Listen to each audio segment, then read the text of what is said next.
En esta radioemisora presentamos Llaves para vivir con éxito, a cargo del internacionalmente conocido maestro de la Biblia y escritor Derek Prince, quien comparte su experiencia personal y ministerio cristiano en Llaves para vivir con éxito. Bienvenidos.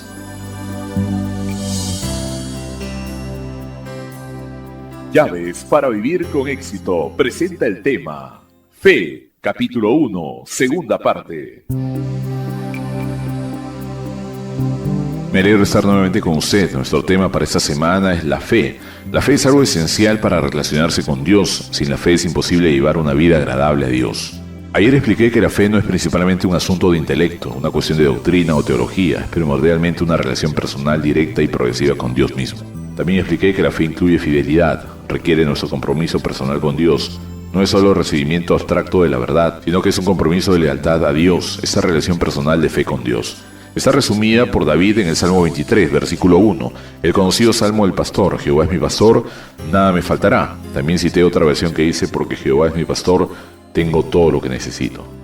Expliqué que de esta relación de fe hay una seguridad total, la garantía en que cada necesidad que surge en nuestras vidas va a ser suplida por la fidelidad y la omnipotencia de Dios. Eso es lo que busca la gente de este mundo, seguridad. Dios ofrece seguridad total por medio de esa relación de fe con Él. Hoy voy a explicar cómo la fe nos relaciona con el mundo invisible y eterno. El primer versículo que leeré hoy está en el mismo capítulo 11 de Hebreos, gran capítulo de la fe. Ese versículo 1. Es pues la fe, la certeza de lo que se espera, la convicción de lo que no se ve. Donde dice certeza de lo que se espera, yo prefiero decir sustancia o realidad fundamental de lo que se espera. Vamos a entrar en eso un poco más adelante esta semana, cuando hable de la diferencia entre la fe y la esperanza. Pero por ahora quiero enfatizar la segunda parte de ese versículo de Hebreos 11, que la fe es la convicción de lo que no se ve. El aspecto particular de esa verdad que quiero enfatizar ahora es que la fe nos relaciona con lo que no se ve, con lo invisible, lo eterno, el mundo que no palpamos con nuestros sentidos. Pablo resalta esta verdad en 2 Corintios 5, versículo 7, una declaración simple, pero importante. Él dice: porque por fe andamos, no por vista. Note que las dos cosas están en oposición una con la otra, por fe, no por vista. El mundo está equivocado, la gente dice ver para creer, pero la Biblia no dice eso. En realidad, donde se ve no hay necesidad de creer, donde se necesita creer es donde no se ve. Y Pablo dice: no dependemos de lo que vemos para nuestra relación en nuestro caminar con Dios, sino que dependemos de lo que tenemos por fe. Andamos por fe, no por vista. Donde Pablo dice vista, yo creo que sería válido interpretarlo como no por nuestros sentidos. No solo el sentido de la vista, sino todos los otros 5 sentidos que son excluidos. La percepción sensorial no hace el trabajo de la fe. Nuestros sentidos nos relacionan con el mundo visible, material y del tiempo y del espacio. Todos conocemos el mundo por medio de nuestros sentidos, pero la fe nos relaciona con un mundo diferente, con el mundo invisible y eterno. Hebreos 11.3, solo 2 versículos más adelante, el autor dice: por la fe entendemos haber sido constituido el universo por la palabra de Dios, de modo que lo que se ve fue hecho de lo que no se veía. Note nuevamente el énfasis en lo invisible. La fe siempre está relacionada con lo que no se ve. En este versículo en particular, el autor nos dice que la realidad invisible detrás de todo el universo es la palabra de Dios. Eso no lo entendemos por nuestros sentidos, sino por la fe. El hombre siempre ha tenido un deseo inquietante de conocer la realidad más grande detrás del universo, la primera causa y cosas por el estilo. Como filósofo profesional me ocupé con esas preguntas por muchos años antes de llegar a conocer al Señor Jesús en una manera personal y descubrí que las verdades más importantes no se encuentran en la filosofía, sino en las Escrituras. Pero muchas veces me hacía esa pregunta: ¿cuál fue la primera causa? ¿Qué es lo que hay detrás de todo? ¿Cómo empezó el mundo? Como creyente, por la revelación de la Biblia, he llegado a entender que la primera causa detrás de todo, lo que trajo toda su existencia, fue la palabra de Dios.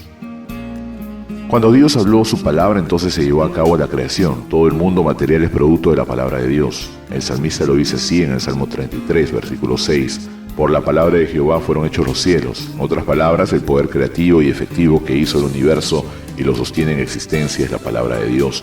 Y la fe nos relaciona con Dios y con su palabra, con lo invisible. Es interesante comparar estas declaraciones con algunas de las conclusiones de la física moderna. No soy un físico, pero entiendo que si le preguntamos a un físico que explique en su lenguaje la naturaleza de la Biblia, que yo tengo cuando predico no contestaría en términos de átomos, protones, neutrones y electrones, cosas que nadie ha visto con sus ojos naturales y que nadie espera ver. Y si le insistimos un poco más, probablemente nos daría sus explicaciones en términos de algún tipo de ecuación matemática. Esa conclusión física está muy cerca de lo que dice la Biblia de los mundos. El universo fue constituido y mantenido en existencia por la palabra de Dios.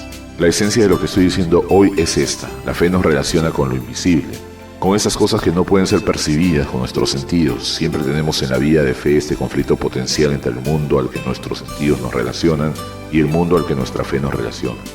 El mundo al que nuestros sentidos nos relacionan es físico, material, cambiable, es impermanente. Pero el mundo al que nos relaciona es la fe, es eterno, invisible y permanente, no cambia. Principalmente nos relaciona con Dios y segundo la palabra de Él.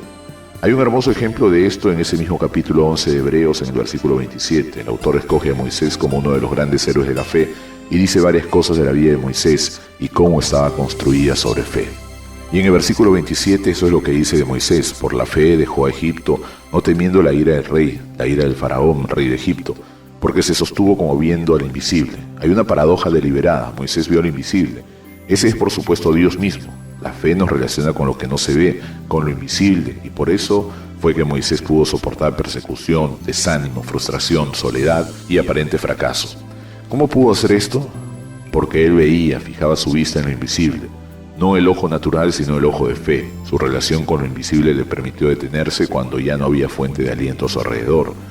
Esto concuerda con lo que Pablo dice en 2 Corintios 4, del 16 al 18. Por tanto, no desmayamos. Eso es como Moisés, que se mantuvo, no desmayó. Antes, aunque nuestro hombre exterior se va desgastando, el interior no obstante se renueva de día en día. Hay dos personas en estos días. Hay un hombre exterior, los contactos, el mundo físico con los sentidos físicos. Hay un hombre interior que contacta lo invisible, un mundo eterno por medio de la fe. Así que tenemos estas dos personas, el hombre interior y el hombre exterior. Pablo continúa diciendo: porque esa leve tribulación momentánea produce en nosotros un cada vez más excelente y eterno peso de gloria. Y Pablo podría decir leve tribulación momentánea, porque como Moisés, él tenía sus ojos en lo invisible.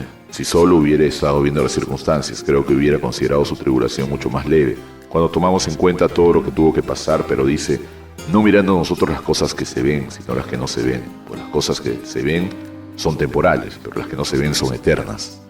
Note nuevamente esa paradoja, viviendo lo que no se ve, mirando las cosas invisibles. ¿Cómo podemos hacer eso? No con nuestros sentidos, sino con fe. No con nuestro hombre exterior, sino con nuestro hombre interior. Nuestro hombre interior, esa verdadera persona eterna dentro de nosotros, como creyentes, apropia a Dios y a sus cosas y verdades por fe. Está relacionado con un mundo que es permanente, real e inmutable, pero invisible. Y esto nos permite preservar, mantenernos cuando no hay nada en nuestras circunstancias o situaciones en este mundo que nos podrían dar aliento. El escritor de Hebreos dice, Moisés se sostuvo. Pablo dice, no desmayamos. ¿Por qué? Porque tenemos ese contacto con el mundo invisible y eterno por medio de nuestra fe. Al término quisiera preguntarle, ¿tiene usted ese contacto con Dios? Recuerda que puede tenerlo, surge el compromiso. Solo un compromiso completo con Dios le traerá a esa relación con Él. Nuestro tiempo por hoy ha terminado, pero regresaré mañana a la misma hora, continuaré con este tema de la fe. Explicaré una diferencia muy importante que muchas personas no entienden claramente, la diferencia entre la fe y la esperanza.